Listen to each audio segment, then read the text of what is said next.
Buenas noches con todos y cada uno de los compañeros docentes.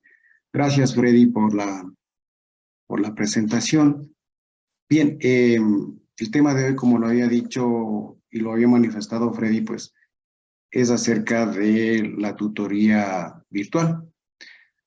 Antes de empezar con el tema a analizarse, quisiera hacer una pequeña reseña histórica de cómo empezó la educación a distancia, específicamente dentro de la Facultad de Ciencias Administrativas. El profesor, el magíster Osvaldo Basurto, en una de las charlas que nos había compartido la semana anterior, nos hablaba de que la web 1.0 había empezado en el año de 1990, luego nos decía que la web 2.0 apareció en el año 2004, la 3.0 en el 2010 y la web 4.0 pues obviamente en el año 2016. Con este antecedente pues yo quisiera empezar indicando cómo se forma la educación a distancia en la Facultad de Ciencias Administrativas y obviamente, ¿no es cierto?, siendo el pilar fundamental para la educación a distancia dentro de la universidad. Voy a hacer cita a un documento que es un proyecto definitivo, no sé si ustedes lo pueden ver, el proyecto definitivo creado en el programa de educación a distancia aprobado por el Consejo Universitario en sesión del 6 de abril de 1999, donde para esas fechas, en julio de 1998, un grupo de profesores de la Facultad de Ciencias Administrativas, a la cabeza con la doctora Mercedes Bravo, el doctor Galo Arroyo, la licenciada Georgina Machado, el ingeniero Armando Mora y el ingeniero Carlos Palacios, presentan el proyecto de educación a distancia para la universidad, pero para la Facultad de Ciencias Administrativas, el mismo que sale aprobado en el año de 1999 como un Instituto Superior de Educación a Distancia, conocido como ICED. Para esas épocas, en el año 99, cuando la educación a distancia empieza a tomar su auge, los profesores encargados de diseñar las guías tenían un rol fundamental: diseñar, elaborar las guías. La Facultad de Ciencias Administrativas tenía convenios con algunas empresas editoriales donde se adquirían los libros, se entregaban a los estudiantes las guías más el libro que les servía como base para poder desarrollar sus actividades. El objetivo de esto era que en el transcurso de su preparación, el estudiante, pues al terminar su carrera, indudablemente terminaba con un vasto conocimiento y lógicamente con una buena biblioteca, porque accedían a los libros que se les entregaba, pues obviamente en cada semestre, en cada periodo.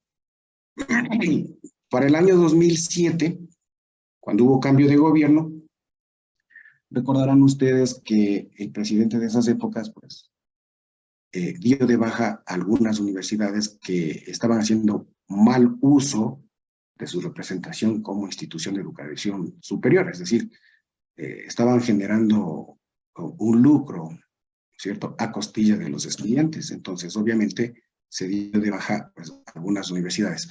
Y dentro de eso, pues algunas universidades que estaban operando con la modalidad a distancia. Para esas épocas también no había mucha credibilidad en la educación a distancia.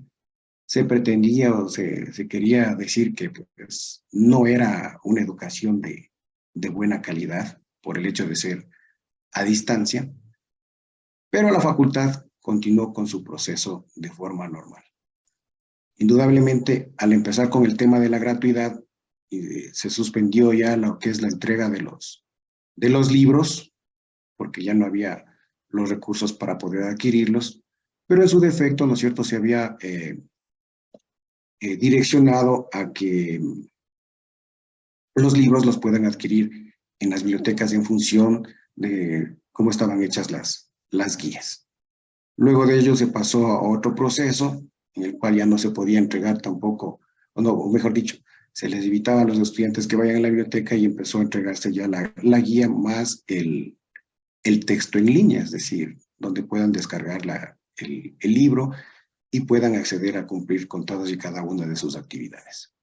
Entonces, en sí, esto es prácticamente lo que ha venido atravesando la universidad y específicamente la Facultad de Ciencias Administrativas.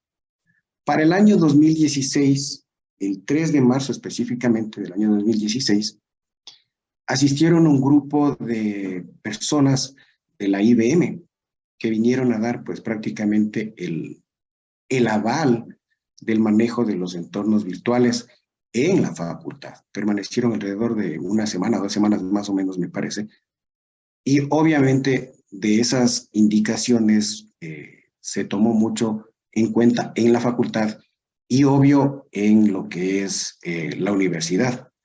Entonces, para ese entonces, la persona que estaba en la Dirección de Tecnologías y Comunicación de TICS de la Universidad Central, empezaron con el proceso de implementación. Recordarán ustedes, me parece en esa época estaba la doctora Susana Cadena, quien estaba cumpliendo las funciones de directora. Entonces empezaron a implementarse todo lo que es el Moodle y el manejo de los entornos virtuales en toda la universidad. La facultad en el año 2017 creamos pues la primera capacitación, por así decirlo, en el manejo de entornos virtuales de aprendizaje. Indudablemente pues tuvo una buena aceptación por parte de los profesores de la facultad y obviamente se seguían capacitando en el manejo de esos entornos virtuales. Miren ustedes, al pasar el tiempo, para el año 2020, cuando empezó el tema de la pandemia, nadie se iba a imaginar pues que esos entornos virtuales iban a servir y que iban a ser pues prácticamente el pilar fundamental en el cual se desarrollaría toda la universidad para la implementación de las clases por el tema de la pandemia. Recordarán que tuvimos que confinarnos, no podíamos salir y teníamos que, obviamente, pues, cumplir con las actividades planificadas para ese semestre. Como se dice vulgarmente, ¿no? Nos cogieron con la ropa tendida y se entró en un proceso de capacitación de forma inmediata a toda la universidad en el manejo de aulas virtuales. Quizás cuando recién estábamos empezando había un poquito de resistencia porque decían, bueno, ¿para qué vamos a entrar a manejar a los entornos virtuales si estamos en la presencialidad? Indudablemente, de una u otra manera, estas aulas virtuales nos ayudaban para recopilar o recoger información de tareas que se enviaban a los estudiantes, ya no en forma física, sino ya en forma en línea. El estudiante podía entregar ya la documentación en línea, el profesor podía revisar, entregar la calificación y obviamente pues de una u otra manera ahorrando un poquito de tiempo y obviamente recursos, porque para el estudiante, recordarán ustedes hace tiempos atrás, se les enviaba a hacer las tareas y para el estudiante también representaba un gasto, ¿no? En papel, impresión, etcétera. Entonces, el tema de las aulas virtuales o de los entornos virtuales, pues, ha servido mucho en este proceso de enseñanza-aprendizaje. En el año 2018, específicamente, se creó un proyecto de educación en línea. Este proyecto fue presentado por el actual decano de esas épocas de la Facultad del ingeniero Roberto Gómez, en conjunto con el ingeniero Cristian Tello, crearon ese proyecto para lo que es educación en línea. Y tengo entendido que ese proyecto, pues hasta los actuales momentos, sigue funcionando. Y obviamente, pues, ha ayudado mucho también dentro del proceso de enseñanza-aprendizaje. El tema de la pandemia fue muy tremendo porque involucró de una u otra manera a que los estudiantes accedan a tener un computador. Quizás alguien tenía una máquina de escritorio, pero por la pandemia tenían que compartir el escritorio con sus papás, que tenían que trabajar. Entonces, la pandemia dio como resultado que tengan que comprar computadoras. Quizás fue el año donde más computadoras se pudo haber vendido, más gente se endeudó, porque no es que todo el mundo tenía los recursos suficientes para poder comprar, pero tenían que hacerlo, porque si no, los hijos no podían estudiar y al mismo tiempo la familia no podía trabajar por el tema del confinamiento. Bueno, en sí, pues, un sinnúmero de aspectos negativos que ocasionó el tema de la pandemia. En el año 2015, nosotros utilizábamos, antes de utilizar las aulas virtuales, utilizábamos una plataforma que era creada por un profesor de la Facultad de Administración. Y obviamente esa plataforma no era 100% efectiva. Recuerdo que se enviaba a que participen los estudiantes en foros y imagínense ustedes, entraban todos los estudiantes a una misma hora en masa y eso se caía y no podían participar y había una serie de inconvenientes y problemas y todo lo demás. Para el año 2018, el actual decano de esa época, el ingeniero Gómez, toma la decisión de que se migre toda la información de esa plataforma al CIU y se saque todos los respaldos, porque no se sabía qué podía suceder con ese software. Y miren, como suelen decir, ¿no? Dios ama a sus animalitos. ¿Por qué digo esto? Porque una vez que se migró la información, un poco tiempo después, el creador de esa plataforma falleció. ¿Qué hubiese pasado si no se migraba de manera oportuna al CIU? Quizás la facultad hubiera perdido, pues, un pocotón de información y qué problemas hubiesen existido. Y de ahí se decide, pues, entrar ya directamente con los entornos virtuales de aprendizaje en una pequeña reseña más o menos de lo que les he comentado, pues, el día de hoy. Adentrándonos ya un poquito dentro de la materia, en lo que corresponde, pues, ya al tema específico, me voy a permitir compartirles la pantalla con la presentación que les he presentado para el día de hoy. No sé si están viendo, por favor. Sí, profe.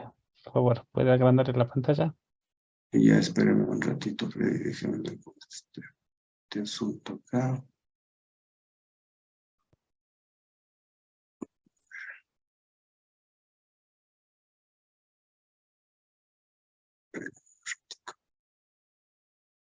Sino que no le logro compartir.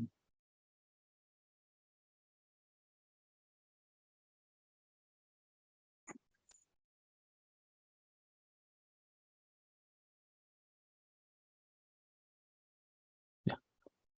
No me sale, Freddy, el... Abajo está, profe. Los 3 puntitos. Acá abajito. Ay, ay, ay, ay.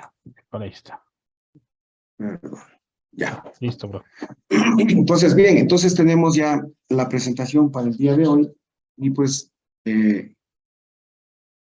como objetivo principal, como objetivo general, está comprender y aplicar cuáles son las bases pedagógicas de la educación en línea y cuáles van a ser las habilidades mínimas requeridas para fungir como tutor. He planteado también algunos temas específicos, como el ubicar el uso didáctico de cada recurso y la actividad que se emplee en el aula virtual. Otro objetivo específico es analizar los modelos de las tutorías en línea. Y finalmente, ¿no es cierto?, tomar acertadas decisiones sobre los modelos y recursos en la web. Dentro de esto, pues, es importante analizar cuál va a ser el rol del tutor virtual. Pues para ello, les comparto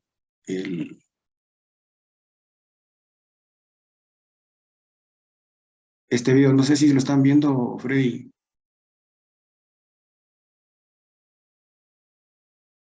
No, profe. No está mirándose.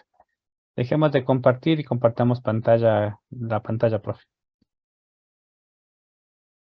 Ya, compartamos la pantalla para que se pueda visualizar lo que usted va viendo en el compartir pantalla, por favor.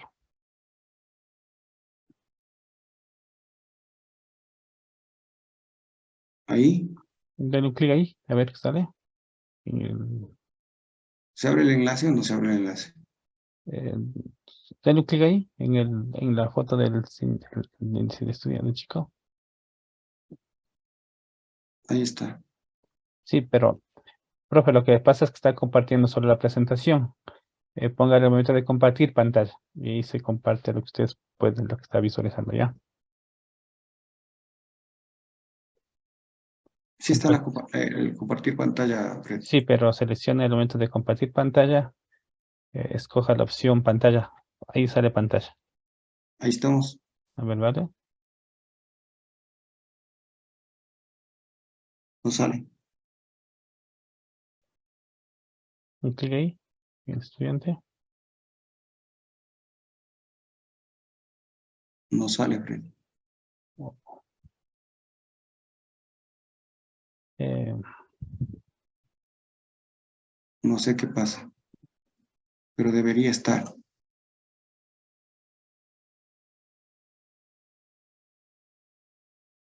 ¿Se ve algo, Freddy? no en este momento. No está compartiendo pantalla en este momento. Porque acá ya lo tengo abierto algunas Ya. veces.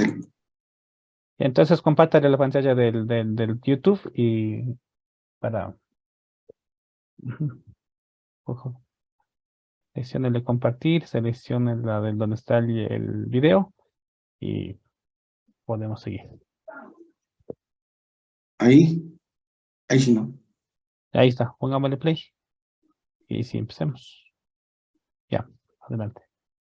Bien, entonces, estos entornos virtuales de aprendizaje conocidos como EVA son pues recursos educativos que se alojan en la web y se encuentran conformados básicamente pues por un conjunto de herramientas informáticas que de una u otra manera van a posibilitar la interacción didáctica de las principales características en la interactividad.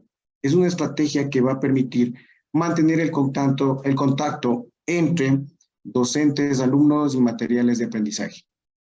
¿Cuáles van a ser las características principales de los EVAs?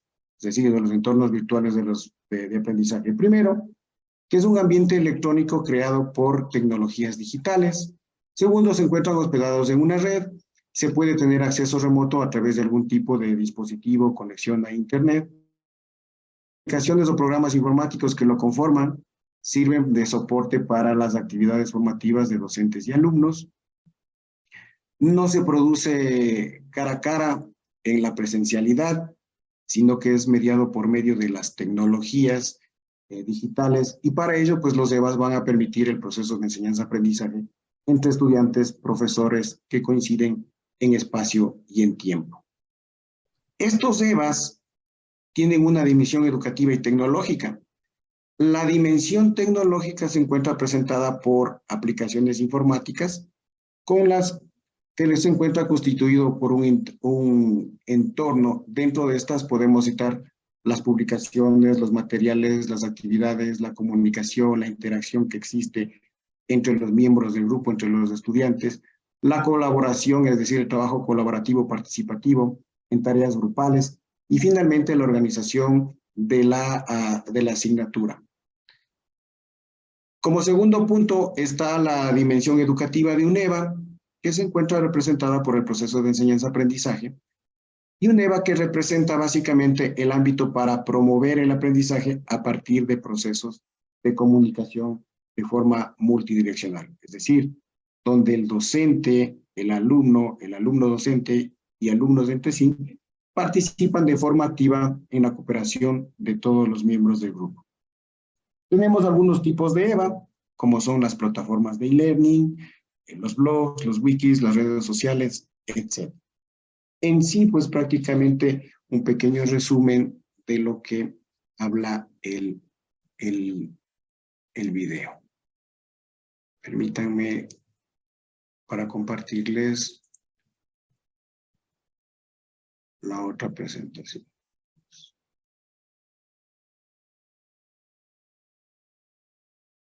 Dame un segundo, por favor.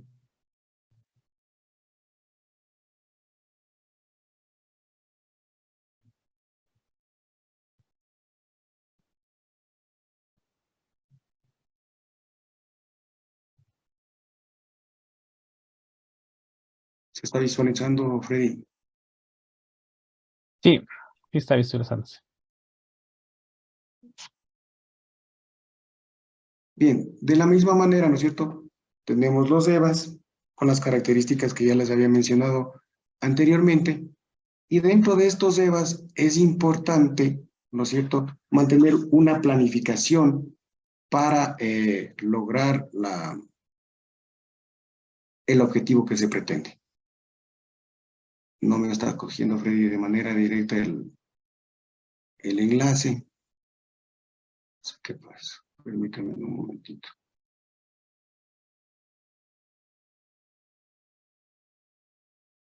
¿Sí se está mirando, Freddy? En este momento no nada. Ya, espérame un ratito. Le voy a compartir el enlace. Me toca salirme para poderle hacer como lo hice antes. Ok. Entonces, les decía que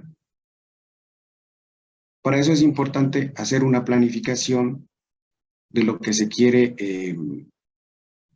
poner en el entorno virtual. No sé si ahí lo están mirando. Sí se ve. Perfecto.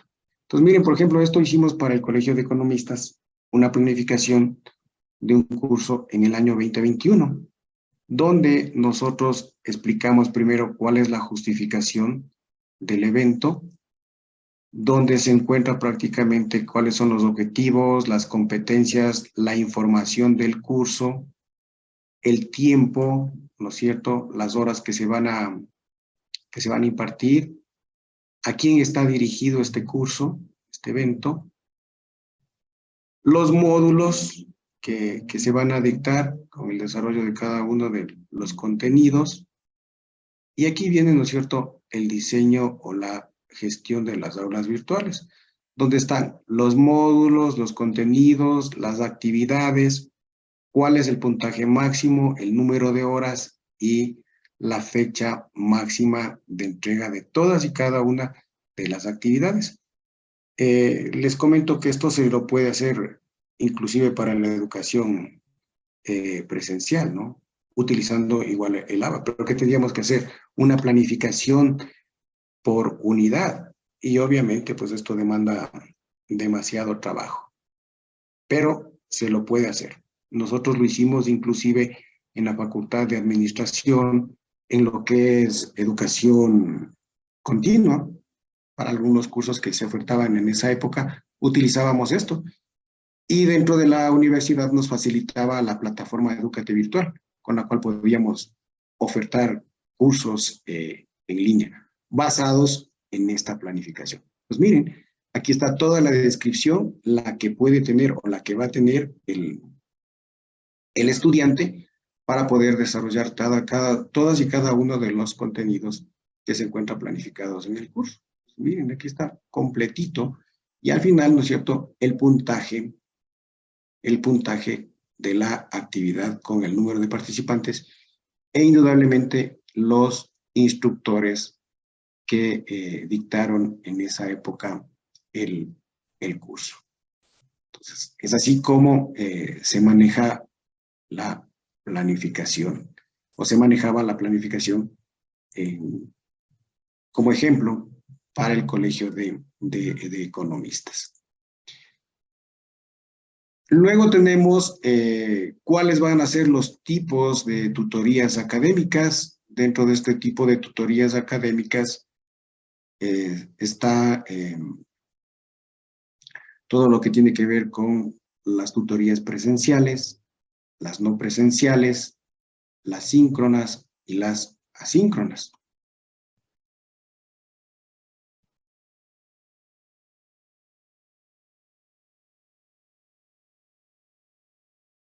¿Cuál es el rol del tutor virtual? El tutor virtual es aquel profesional que de una u otra manera se encuentra interactuando directamente con el estudiante. Ayuda al estudiante a aprender de manera autónoma y acompaña al estudiante para que pueda desarrollar su actividad de aprendizaje en un entorno colaborativo. Aquí es importante analizar cómo se encuentra estructurada el aula virtual, ¿no? Cómo lo tenemos estructurado nuestra aula virtual. Les voy a compartir, por favor.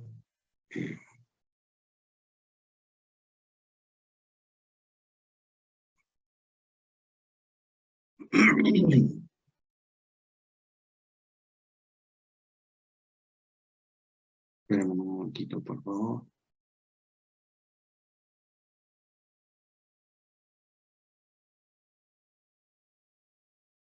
Entonces, les digo, el aula virtual debe contener estas características. Creo yo que todos y cada uno de ustedes lo manejan ya en cada una de sus facultades. Esta es una aula virtual de una de las materias que yo dicto en la facultad. Entonces, en una primera instancia, obviamente esto fue direccionado por la Dirección de Desarrollo Académico, recordarán ustedes en la época de pandemia, donde nos dieron un modelo a seguir. Entonces, en primera instancia está la información de la facultad con el código de ética, cuáles son los recursos, las netiquetas. Estas netiquetas específicamente aquí nos habla sobre qué es lo que tiene que hacer el estudiante en las normas de comportamiento en educación a distancia, ¿no? Entonces tiene que ser una persona respetuosa, tiene que ser breve, describir un lenguaje que sea fácil de enviar, leer detenidamente todos y cada uno de los documentos, que no utilice solo letras mayúsculas, ¿no es cierto? Porque en la virtualidad significa las letras mayúsculas que están gritando, ¿no? Que tenga cuidado con la ortografía, la gramática, que revise cuidadosamente el texto antes de enviar el mensaje, que sea generoso y comparte el conocimiento, que los mensajes deben aportar algo nuevo y abrir nuevos campos de discusión, que respete el tiempo de las personas y los mensajes necesarios y determinados.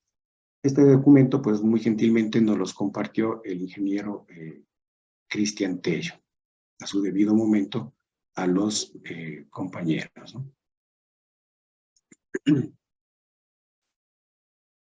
Entonces, es así como tenemos nosotros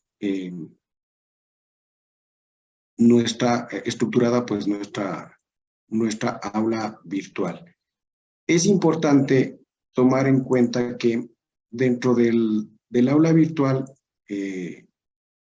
no sé si se está viendo, Freddy.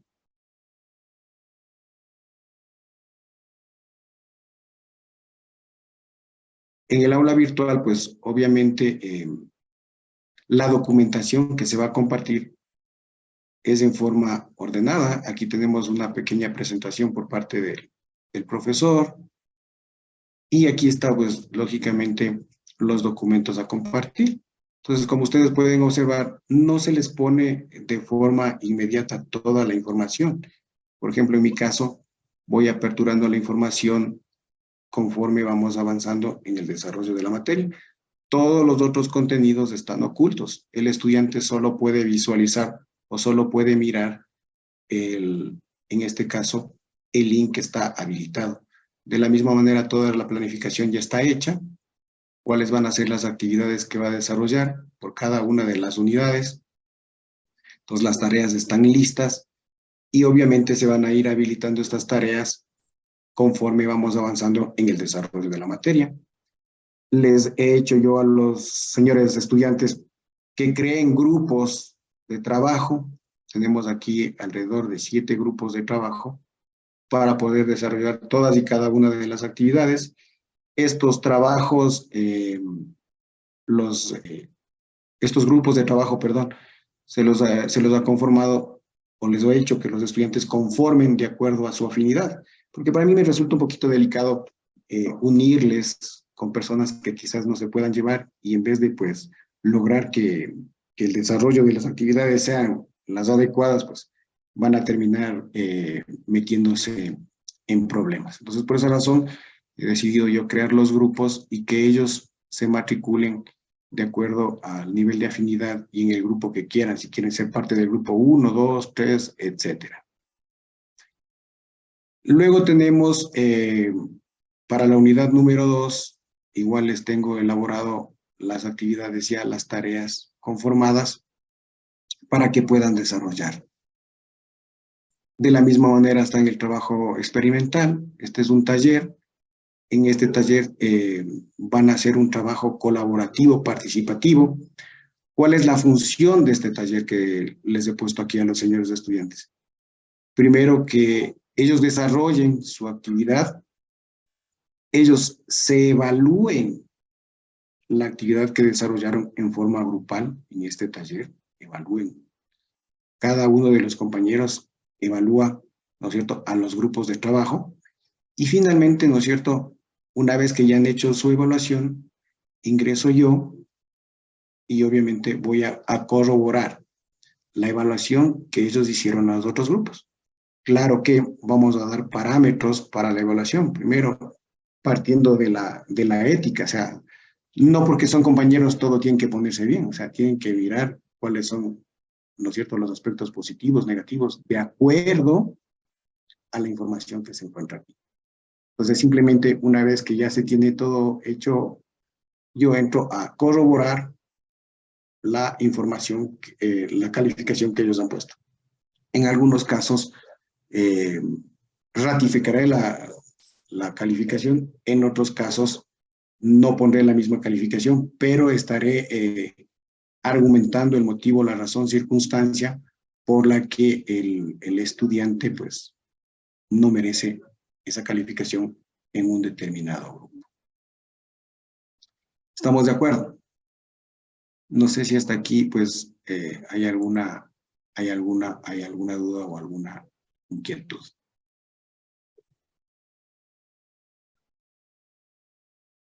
Bien.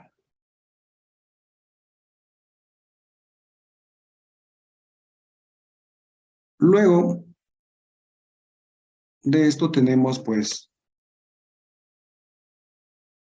¿cuál es la organización? Como ustedes pudieron ver en el aula virtual, toda la documentación se encuentra perfectamente organizada. Debe ser compatible con la propuesta, debe ser acorde a los participantes y debe ser factible con los recursos del profesor. La comunicación debe ser clara, debe ser tareas claras, explicativas, concretas, con actividades que sean guiadas por el tutor, y la difusión debe ser prudente en las evaluaciones. Luego tenemos la interacción, es decir, cómo van a interactuar los estudiantes en un momento determinado con todos y cada uno de los elementos que tienen o que forman parte del aula virtual. Entonces ahí están los participantes activos, es decir, aquellos jóvenes que están de forma constante participando.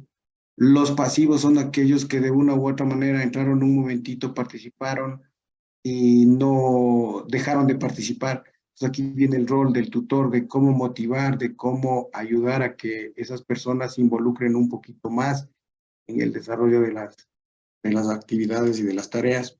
Por ejemplo, en este caso, la UTPL tiene un mecanismo grandísimo, un seguimiento que hacen a los estudiantes, ¿no? O sea, ellos le hacen un control desde que se matricula, le llevan un control cuántas veces ha ingresado al aula virtual, ha descargado o no ha descargado la documentación, y si no ha descargado le están motivando, estudiante, por favor, no ha ingresado al aula virtual, no ha descargado sus documentos, necesita alguna ayuda, necesita algún apoyo, de qué manera le podemos ayudar. Es decir, cada vez están motivando. La interacción pública, la interacción puede ser oculta o puede ser privada, es decir, el profesor una vez que vea que los estudiantes están participando de forma autónoma, también puede darse cuenta quién no participa. Y a esa persona que no participa lo puede mandar un mensaje de forma privada, es decir, indicando cuáles son los motivos, las razones, las circunstancias de por qué no está interactuando. La relación que viene a ser la interacción social, la interacción académica entre cada uno de los participantes. Entonces, en otros lugares, ¿no es cierto?, todo se forma un equipo en conjunto, es decir, personas que se van a encargar de todo lo que es la parte tecnológica, personas que se encargan de la parte del diseño del aula virtual, personas que se encargan de dar seguimiento a los estudiantes, es decir, es un equipo completo. Nosotros, por cuestiones de recursos, pues, indudable, no podemos hacer eso, ¿no? Necesitaríamos presupuesto para tener un montón de gente que nos esté dando ese soporte. Por esa razón es que a cada uno de los docentes nos toca hacer todo, diseñar, matricular, estar pendiente de que si el estudiante ingresa o no ingresa, etcétera, ¿no? Hoy, en los actuales momentos de que volvemos a la presencialidad, sería importante analizar cuántos profesores, una vez que hemos regresado a la presencialidad, todavía seguimos utilizando el aula virtual. Quizás habrá algunos maestros que digan, bueno, ya no necesito el aula virtual porque ya estoy en lo presencial. Déjeme decirle que es importante que usted siga utilizando su aula virtual,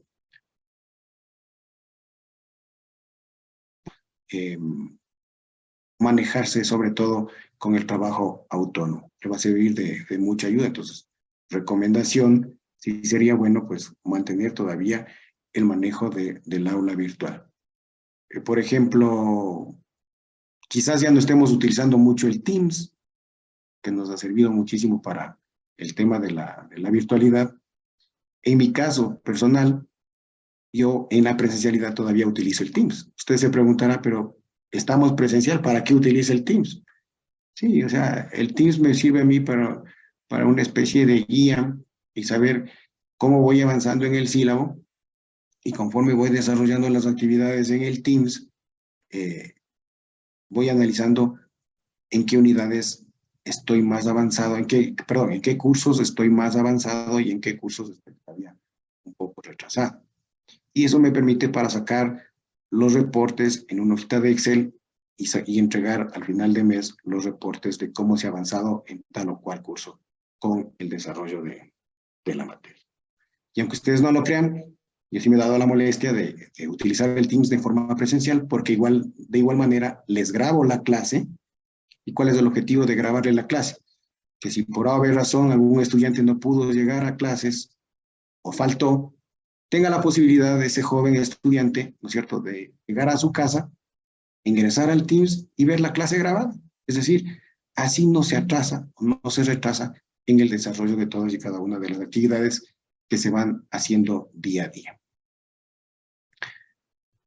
La evaluación debe ser una retroalimentación clara y concreta. En algunos casos se utilizará rúbrica. Todo va a depender de cómo quiera trabajar el profesor.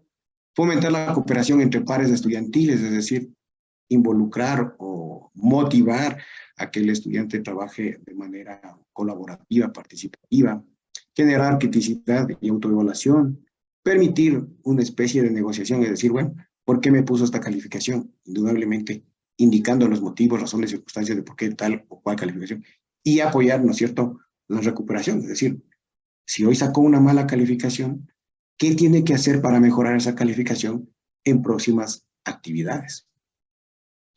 Bien, el tema de la motivación, que es la parte fundamental. O sea, debemos motivar al estudiante para que participe. Es decir, una motivación que puede ser pública, abierta para todos, o una motivación oculta, privada, de forma individual, masiva, camuflada, participantes hiperactivos, usuarios pasivos, actividad oculta, etc. Dentro de esta motivación, pues es importante, ¿no es cierto?, el estado de ánimo, que es propositivo, de confianza.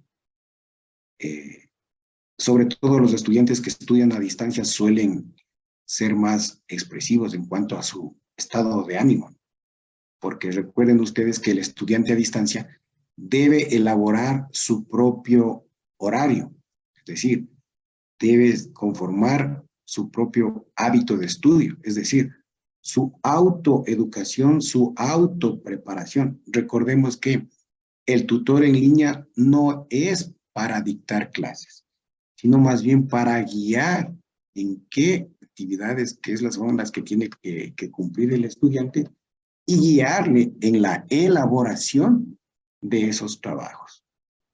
Muchas veces se suele confundir la tutoría con clase. Lo que nos pasaba en la virtualidad. Nos sentábamos en el computador y estábamos hablando. Y quizás muchas de las veces no sabíamos si del otro lado nos estaban escuchando. Por ejemplo, ahorita a manera de actividad. ¿A cuántos de los que estamos acá, no es cierto, no les ha pasado que justo tenemos una charla y llegan a casa y le dicen, a ver, bueno, por favor, Ahora sí, ya todos aquí. levanten, pusiste ya la asistencia, si no seas malito de comprando pan y leche. Y obvio, estamos en una charla, ¿no? Entonces dejan conectar el computador y salieron. Me gustaría saber ahorita, ¿cuántos están escuchando? Levanten la mano los que están escuchando este momento de la charla. A ver, compañeros, levanten la mano. Freddy, tome lista, por favor, ahorita que están acompañando los compañeros levantando la mano.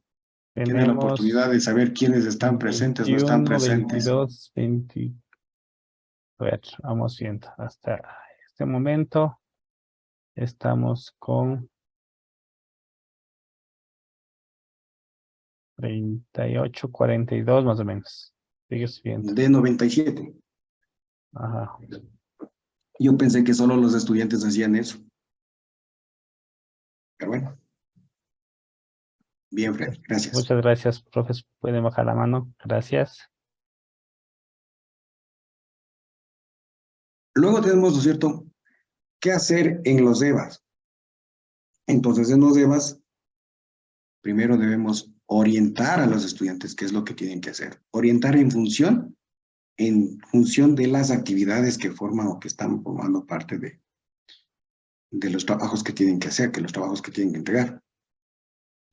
Orientar sobre las exigencias, es decir, ¿qué nivel de exigencia tiene la presentación de tal o cual trabajo?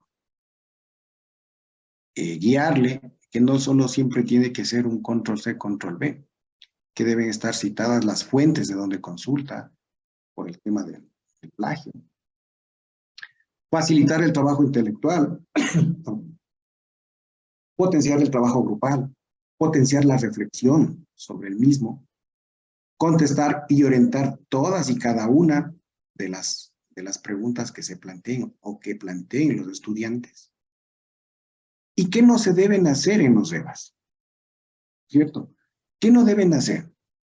Primero, mostrarse indiferente. Es decir, la indiferencia mata en todo nivel.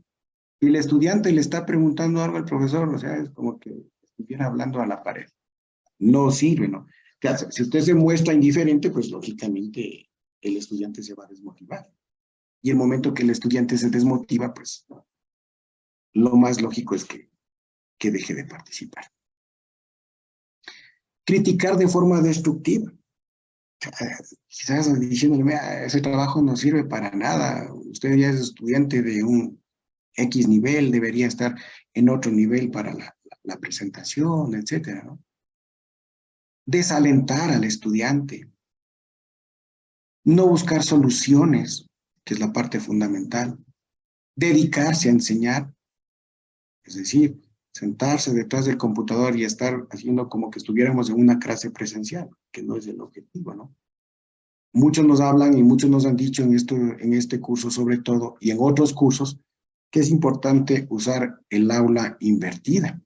Es decir, donde ponemos el documento, el estudiante tiene la opción de leer ese documento y simplemente cuando vamos a la charla, el estudiante está en la capacidad de entregar cuáles son sus dudas y el profesor absorber esas dudas y esas inquietudes para pues lograr un mejor proceso de desarrollo de aprendizaje. Tratar de resolver todas las dificultades. O sea, no vamos a poder resolver todas las dificultades. Y tenemos un número grande de participantes. Muy difícilmente los vamos a poder resolver las dificultades.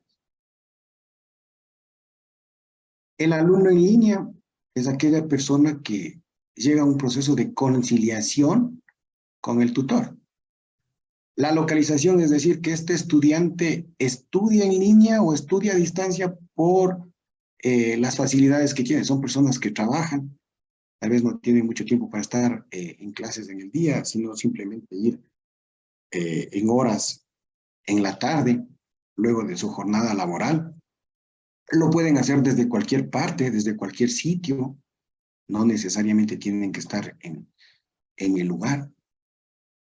Se pueden crear para capacidades o necesidades especiales y obviamente los costos indudablemente son bajos.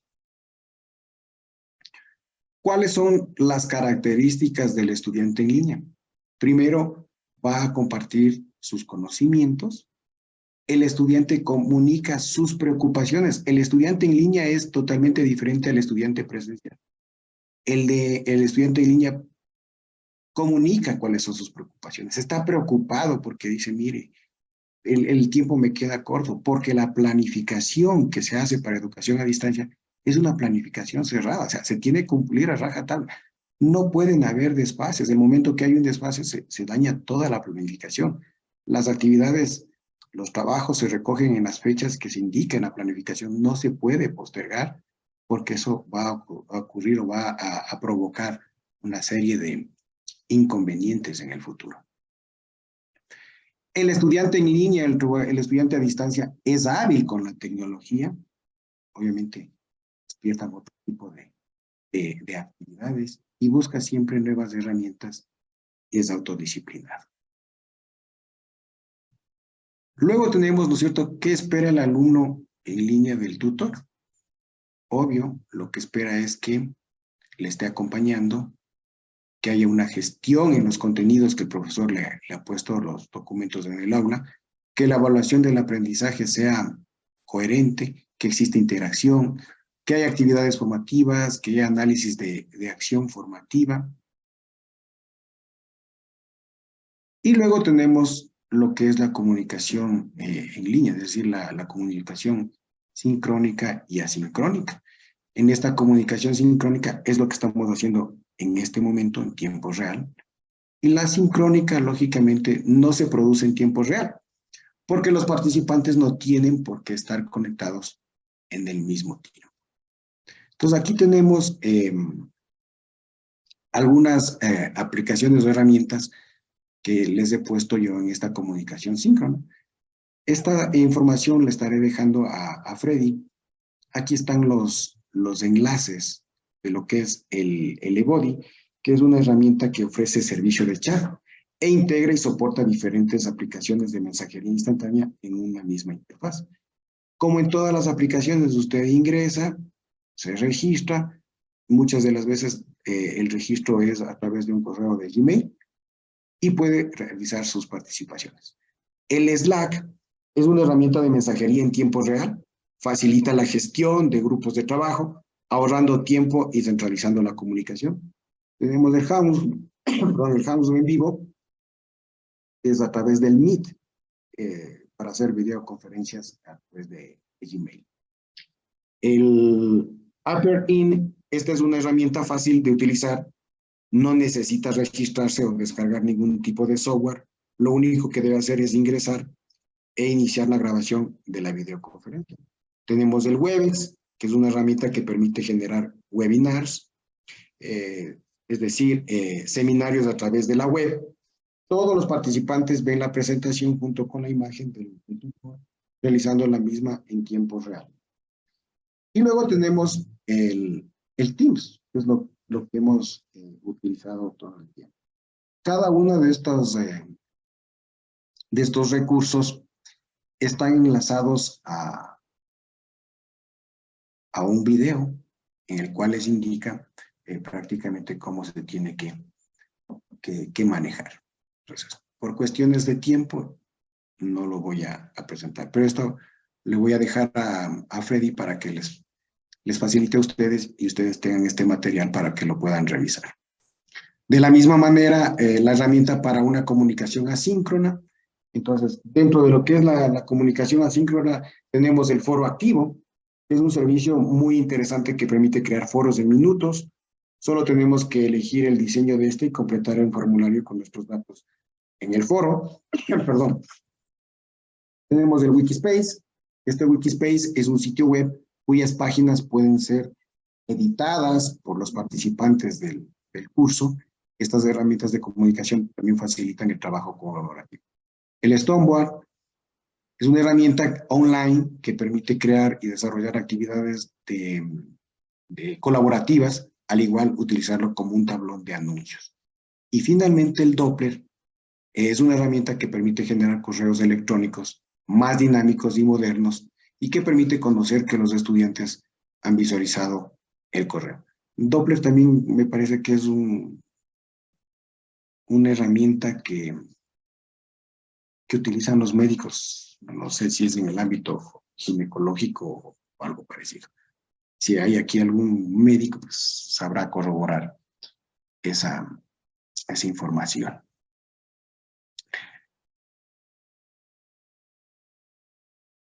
Bien, entonces hasta aquí está la presentación. Dice que se llama EcoDoppler, por si acaso.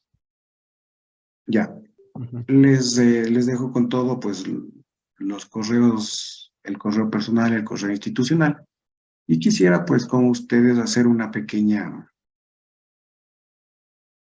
pequeño tallercito, algo sencillito para manejar el Edgy, y a través del Edgy, pues, poder manejar un poquito lo que es el Bing. Entonces, me voy a permitir compartirles la pantalla. Y quiero que ustedes en su computador me sigan en lo que yo voy a hacer. Es facilito. Ahora que estamos con este tema de la inteligencia artificial, pues vamos a hacer en conjunto, vamos a ir todos de a poquito haciendo este pequeño tallercito, por así decirlo, entre todos. Y dentro de esto les voy a indicar, ¿no es cierto?, qué no se debe hacer, porque muchas veces como profesores también cometemos ese error. Y en vez de motivar, pues terminamos desmotivando al estudiante.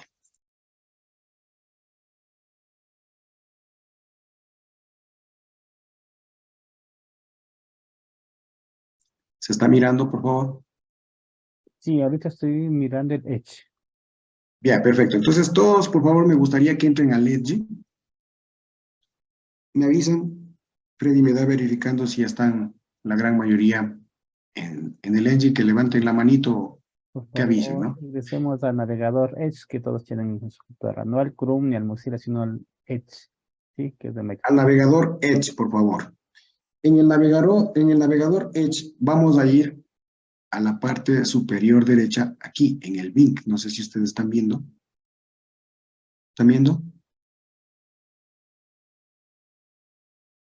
¿Sí lo visualizan? Sí, profe, por favor, el Microsoft Edge.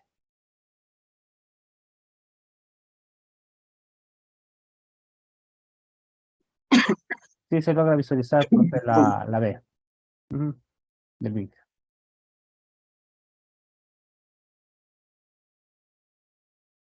Ok. ¿Ingresaron ya, por favor? Sí están algunos ingresando, otros están en el celular. Pero se complica un poco. Ya, Pero perfecto. Entonces avancemos, vamos, profe. una vez que estamos en el Edge, por favor, nos vamos al Bing, en esta parte superior, le damos un clic y miren, automáticamente me sale aquí una ventanita en la cual me dice chat, redactar, etcétera, ¿no? Entonces, esto, ustedes el momento que ingresan, algunas personas lo pueden tener registrado con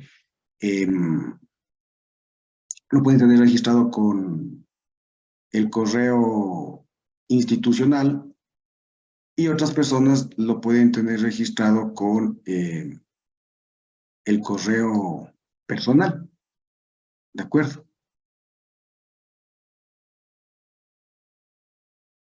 ¿Estamos claros? Bien, entonces una vez que hemos ingresado ahí, ¿sí?, me voy a ir a el correo, le voy a generar un chat, ¿no? Le voy a generar aquí un chat. Ustedes están viendo. Profe, solo un momentito. Sí, preguntan acá en qué parte está el chat. Entonces, y tengo acá, profe, no podemos enviar el link porque no estamos compartiendo link, sino ustedes, por favor, ingresen en su PC. Las personas que están en la PC, por favor, ingresen al navegador Microsoft Edge, ¿sí? Que tienen en su PC. Tienen su PC Microsoft Edge. Listo, ya ingresé. Si puedo, por favor, si puede repetir dónde ingreso nuevamente, profe, por favor, gracias. Si puede repetir. Ya, entonces, digo, una vez que estamos en el navegador Edge, vamos al Bing. Aquí, si ustedes pueden ver en la parte superior derecha, donde les estoy señalando con el mouse, dan un clic y automáticamente les va a salir esto, ¿no? Entonces, aquí vamos a poner, damos un clic en el chat y aquí dice, pregúntame cualquier cosa. Entonces, se me ocurre, ¿qué es la inteligencia artificial? Y le pongo que me genere. Que me genere lo que es la inteligencia artificial. Entonces, miren, automáticamente me empieza a generar, ¿no es cierto?, lo que es la inteligencia artificial. Ahora, en la parte izquierda, me voy al Microsoft 365, o también lo puedo utilizar de acá, lo que es el 365. Y aquí le voy a poner que me abra un documento de Word.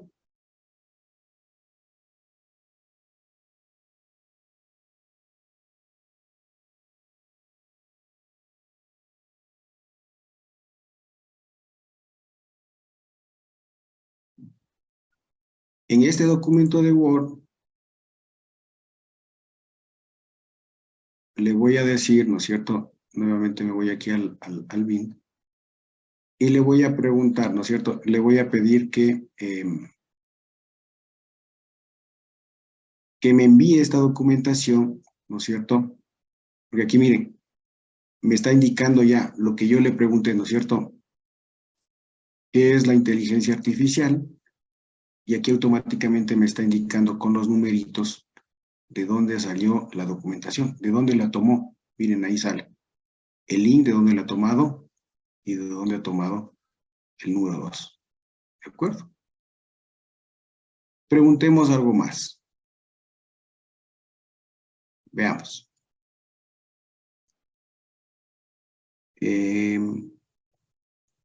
¿Cómo generar una tutoría virtual? Está mal escrita la U, profe. Está la O en vez de la U. Perdón, Está la O en vez de la U. perdón. Ok. ¿Cómo generar una tutoría virtual?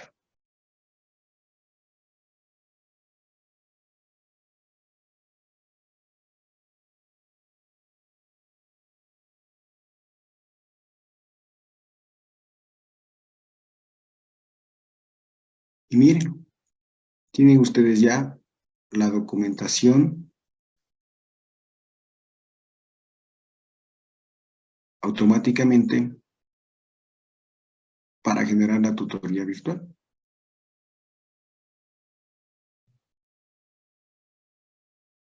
Y esta información, lógicamente, la podríamos pasar directamente, perdón, al Word. Vamos a ponerle acá. Lo mismo, redactar. Entonces, yo quiero que me redacte en forma de un párrafo y le voy a poner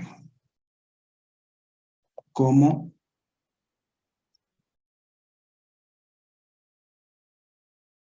redactar la tutoría virtual. Y le digo que me haga un párrafo de manera entusiasta.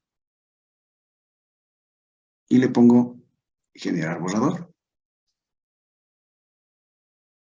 Y automáticamente me empieza a generar la información.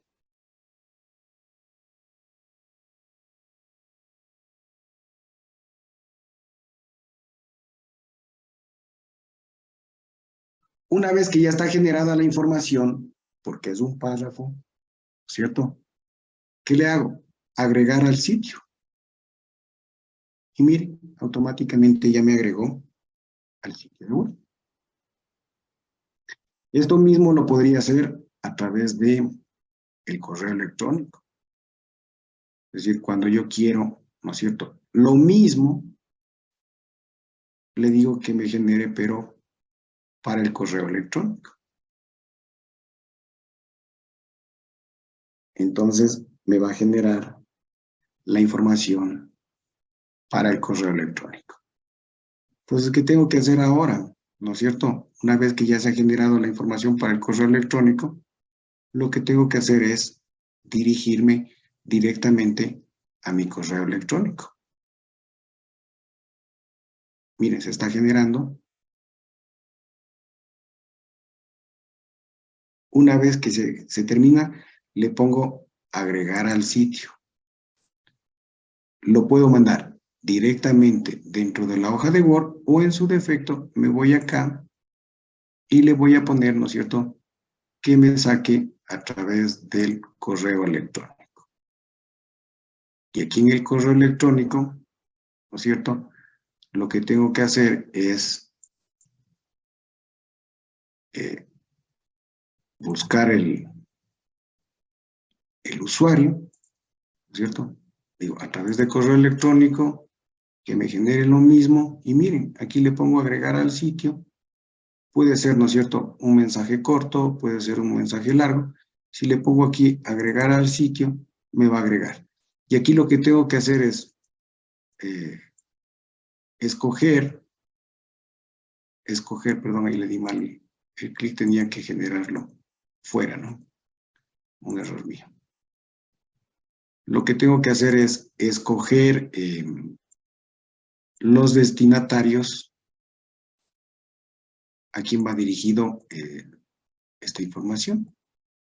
Entonces, si le pongo generar, le doy un clic acá, y si le pongo, ¿no es cierto?, agregar al sitio, se va, y acá escojo el destinatario. ¿Para quién? Ponemos el correo electrónico de la persona a la que va dirigido.